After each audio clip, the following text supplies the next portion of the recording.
رب کے اور بندے کے درمیان مزید اور زیادہ دوری پیدا کر دیتی ہے. حالانکہ نماز تو قرب خدا کا ذریعہ ہے.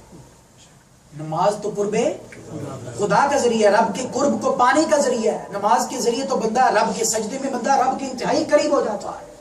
لیکن یہ قرب کی اصل کیفیت بندے کو تب ملے گی جب وہ نماز کے مقصد کو پورا کرے گا. تو گویا نماز ایک پورا نظام ہے، ایک پورا سسٹم ہے. اگر نماز کے ہم پوری ایک شکل پر، نماز میں کیا تصور ہے؟ ہم نماز شروع کرتے ہیں اللہ اکبر، اللہ سب سے بڑا ہے، اللہ سب سے بڑا ہے.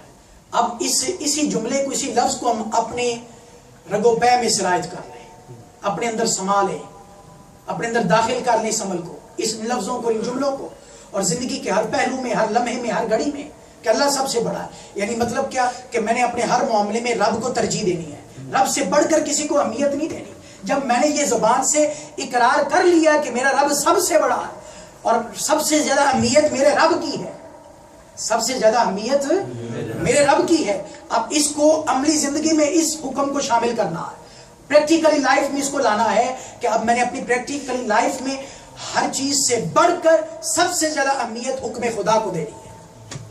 سب سے زیادہ اہمیت جو ہے وہ رب کے حکم کو دینی. یہ ہے نماز کی اصل روح اور نماز کا اصل مقصد. اور پھر نماز کے لیے اب دیکھیں، نماز ہم پر ایک وقت ہے نماز کا. قرآن پاک میں اللہ تعالیٰ نے فرمایا ان الصلاۃ کانت علی المؤمنین کتابا موقوتا، کہ نماز معین وقت پر فرض کی گئی ہے، یعنی نماز کو وقت پر ادا کیا جاتا ہے. تو گویا نماز ہمیں پابندی وقت سکھاتی ہے. نماز پابندی ہے. نماز کا مقصد پڑھوانے کا یہ ہے کہ جس طرح تمہیں نماز کے اندر وقت کی پابندی کروائی جاتی ہے، اسی طرح تم اپنے دیگر معاملات میں بھی وقت کی پابندی کرو. دیگر معاملات میں بھی وقت کی، یہ اصل نماز کا مقصد ہے. نماز کے لیے ہمیں پاک صاف ہونا پڑتا ہے، صاف ستھرا رہنا پڑتا ہے. یہ نماز کا ایک ذریعے ٹریننگ دی جا رہی ہے، ہمیں پاک صاف ہونا پڑتا ہے، صاف ستھرا ہونا پڑتا ہے. تو یہی نماز کا مقصد ہمیں پریکٹیکلی لائف میں بھی اپنانا چاہیے. یہی اصل نماز کا مقصد ہے کہ نماز ہمیں یہ سکھاتی ہے کہ جس طرح تم میرے لیے یہاں پاک صاف ہو کر آتے ہو، اسی طرح اپنی پریکٹیکلی لائف میں بھی صاف اور ستھرے ہو جاؤ، پاک اور صاف ہو جاؤ، پاک اور یہ ہمیں ظاہر منہ کی صفائی کرائی جاتی ہے، مسواک کرتے ہیں ہم، ٹھیک ہے. تو یہ منہ کی صفائی ظاہر کروا کے نماز کے ذریعے ہمیں یہ مقصد نماز کا دیا جاتا ہے کہ اس زبان کو ظاہری صفائی کے ساتھ ساتھ چغلی، غیبت، جھوٹ کی گندگی اور اس ناپاکی سے بھی پاک اور صاف کر دیں. یہ اصل نماز کا مقصد، یہ ہے اصل نماز کا. اور ایک مقصد فرمایا اقیم الصلاۃ لذکری، نماز کو میری یاد کے لیے قائم کرو، نماز کو میری یاد کی. تو گویا پتہ ہی چلا نماز رب کی یاد کا ذریعہ ہے. تو فرمایا اس نماز کے مقصد کو یوں پورا کرو کہ جس طرح تم نماز میں آ کے کھڑے ہوتے ہو رب کی یاد میں، اسی طرح نماز کے علاوہ بقیہ اپنی زندگی میں بھی، بقیہ معاملات میں بھی اپنے اندر رب کی یاد کو پیدا کر لو، رب کی یاد کو جس طرح تم یہاں نماز کے اندر ایک تمہارا تصور بنایا گیا. حدیث پاک میں ہے، حدیث جبریل ہے، صحیح بخاری شریف کی، حضرت جبریل امین علیہ السلام نے چند سوالات کیے حضور کی بارگاہ میں آ کے، اسلام کیا ہے، ایمان کیا ہے.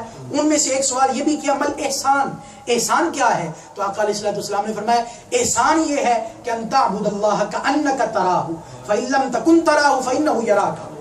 فرمایا احسان یہ ہے کہ تو رب کی عبادت یوں کر گویا تو اس کے جلووں کو دیکھ رہا ہو، اور اگر تو اس درجے اور اس پوزیشن میں نہیں ہے کہ تو رب کے جلووں کو دیکھے، اگر تمہارا یہ درجہ نہیں ہے تو کم از کم یہ درجہ اور یہ کیفیت تو پیدا کر کہ وہ تمہیں دیکھ رہا ہے.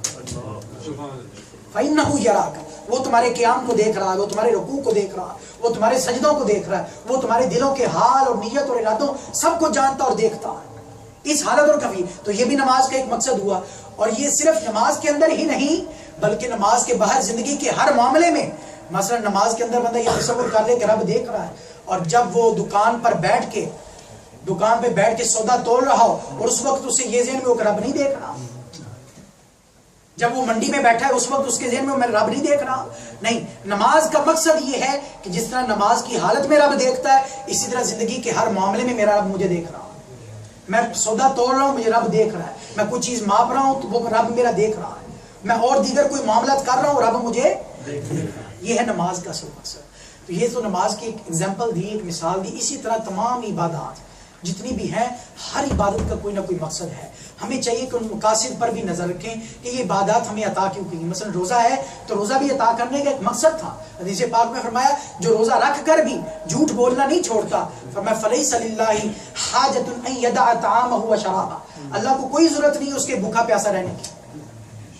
تو گویا پتا چلا کہ روزے کا ایک مقصد ہے. اسی طرح ہر عبادت کا ایک مقصد ہے. تو ہمیں یہ چاہیے کہ ان ظاہری عبادات اور اعمال کو سر انجام دینے کے ساتھ ساتھ ان کے مقاصد کو بھی سمجھیں اور اس طرف بھی آئیں. اور ایک بات آخر میں یہ بھی ذہن میں رکھیں کہ اللہ نے جتنی بھی عبادات عطا کی ان میں ہر عبادت میں حکمت ہی حکمت ہے. بندے کے فائدے کے لیے فائدے ہی فائدے ہیں. آقا علیہ الصلوۃ والسلام کے بارے میں قرآن پاک میں اللہ تعالیٰ نے فرمایا وَيُحِلُّ لَهُمُ الطَّيِّبَاتِ وَيُحَرِّمُ عَلَيْهِمُ الْخَبَائِثَ، فرمایا میرا محبوب صرف پاک چیزوں کو ہی اپنی امت کے لیے حلال کرتا ہے اور ناپاک چیزوں کو ہی امت کے لیے حرام کرتا ہے. یعنی جن چیزوں سے روکا گیا وہ کسی حال میں بھی بندے کے لیے فائدہ مند نہیں ہو سکتی، اور جو چیزیں حلال کی گئی ہیں وہ ہر حال میں فائدہ مند ہی ہیں. اسی کنسیپٹ اور تصور کو ذہن میں رکھتے ہوئے ہمیں چاہیے کہ ہم اس دین کے تصور کو سامنے رکھیں ہمیشہ کہ دین کے تمام پہلوؤں کو اپنانا چاہیے. صرف اللہ اللہ کر لینے، نماز پڑھ لینے اور قبلہ روح کھڑے ہو جانے کا نام دین نہیں ہے، بلکہ ان کے مقاصد کو اور دین کے سارے شعبہ جات کو اپنانے کا نام دین ہے. اللہ تعالیٰ ہم سب کو جو ہے وہ جو کچھ بھی سنایا ان مجھے بھی آپ سب کو ان باتوں پر عمل کی توفیق